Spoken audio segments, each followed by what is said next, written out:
What's up, everybody? This week's guest is the founder of Casting for the Kids. I'm Rob. This is the Sarasota SpeaX Pre-Show, tailored by Tweeds.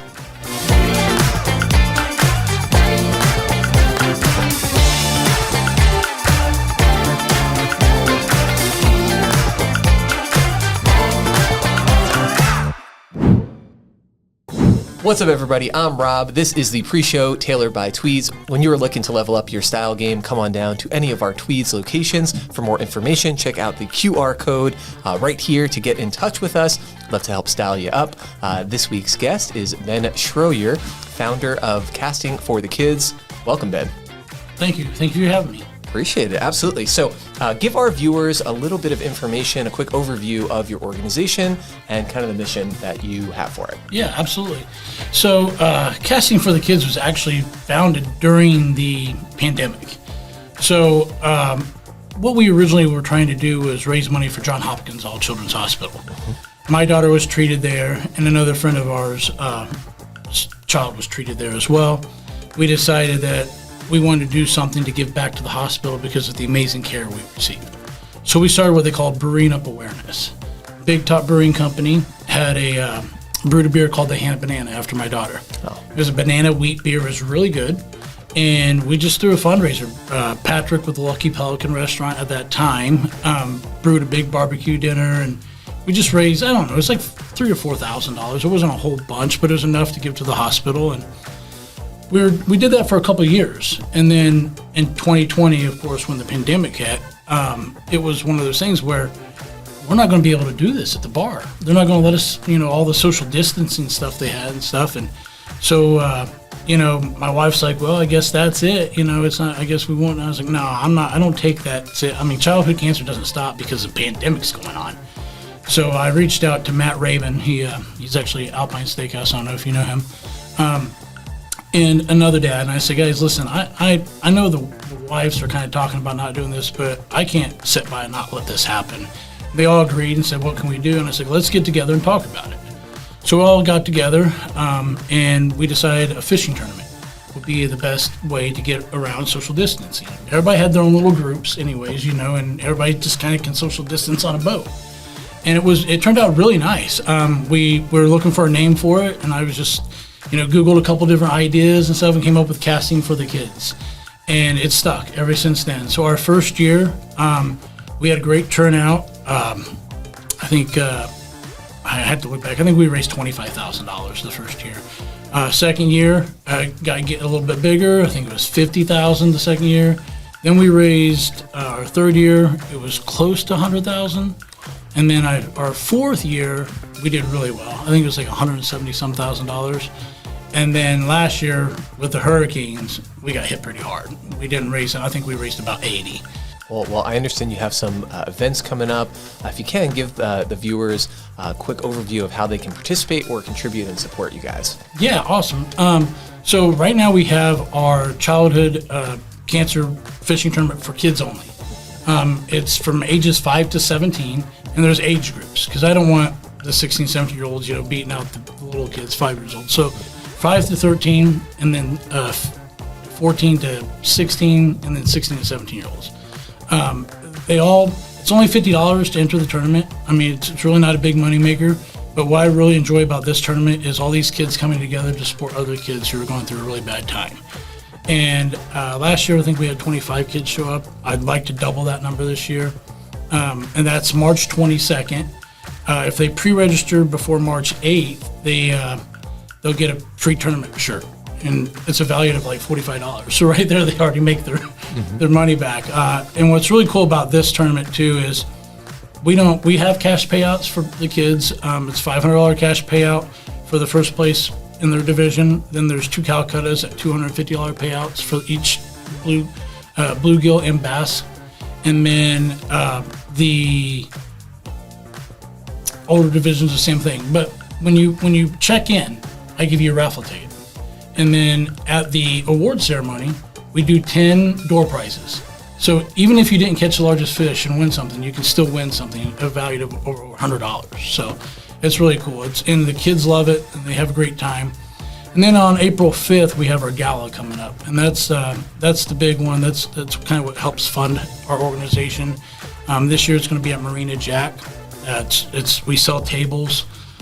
We have some guest speakers this year. One of the families we helped, the mom would like to come speak and tell everybody what we do and what we've done for their family and the impact that it makes for families at the hospital. Well, last question. Outside of your own story, is there any story that stands out about an impact that your organization has made that you can share with folks? Oh man, hundreds. What's really cool is last year, just as a perspective, last year we helped 227 families at $175,000 in assistance. So we really had a big year last year. Even though the donations were down, the impact on the families we've helped were larger than we've ever helped. But yes, there's a couple of families that stand out. A couple, everyone kind of touches your heart, right? And a lot of these kids you get close to, and you get close to the families. And when they don't make it, it really is tough. But we had a situation, this little girl, her name was Nina. She ran out of options at All Children's, so they had to transfer up to St. Jude. And it was like a quick transfer. It was like, we have to get her up there on this trial kind of immediately. Dad texted me because he felt comfort in me. So he texted me and said, man, I don't know what to do. And I said, if they tell you to go to St. Jude, they tell you to go to St. Jude. Like, if you're running out of options there and they say St. Jude's great, just go there. They packed up all their belongings, took a red-eye flight up there, rented a car, pulled up to the little hotel where they're checked in Memphis, and overnight their car got broken into and stole all their stuff, all their luggage, all of the little girl's clothes. It was just devastating for them. Here they get bad news and they're trying to do best for their daughter, and they just lost all their clothes that they left in the car. So we immediately asked what sizes they all wore. We went on Amazon and overnighted a whole new wardrobe for them. Little girl all got new clothes. And 4th of July was coming up, so my wife got her a couple of little 4th of July outfits, and they sent pictures of her 4th of July thanking us and stuff. And it's just one family, but there's plenty of families out there that have called. They keep in touch with us. It's very rewarding, honestly. But yeah,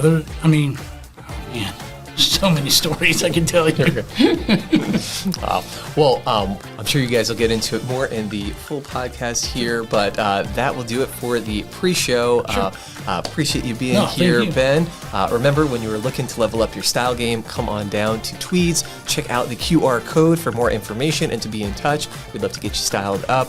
Stay tuned for a quick sneak peek of this week's upcoming episode with Ben.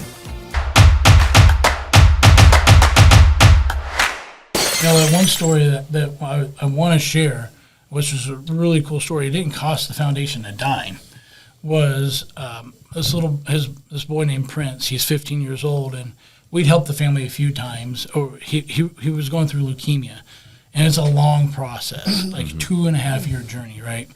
And he was just really struggling. Right at the end, he was starting to really get depressed, and he told his mom, he said, if this thing's going to take me, I just want it to take me. I'm done with it. Like he was just really depressed, and Mom shared that with me, and I'm like, well, is there anything we can do? Is there anything we can do as a foundation to help? She's like, I don't know what it would be. And I was like, well, what is he into? She said, he's into basketball. I'm like, all right, well, who's his favorite team? She's like, the Atlanta Hawks. I'm like, I was hoping you'd say the Orlando Magic or something. Maybe I could make something happen in Atlanta. Yeah, we're not in Atlanta, Yeah.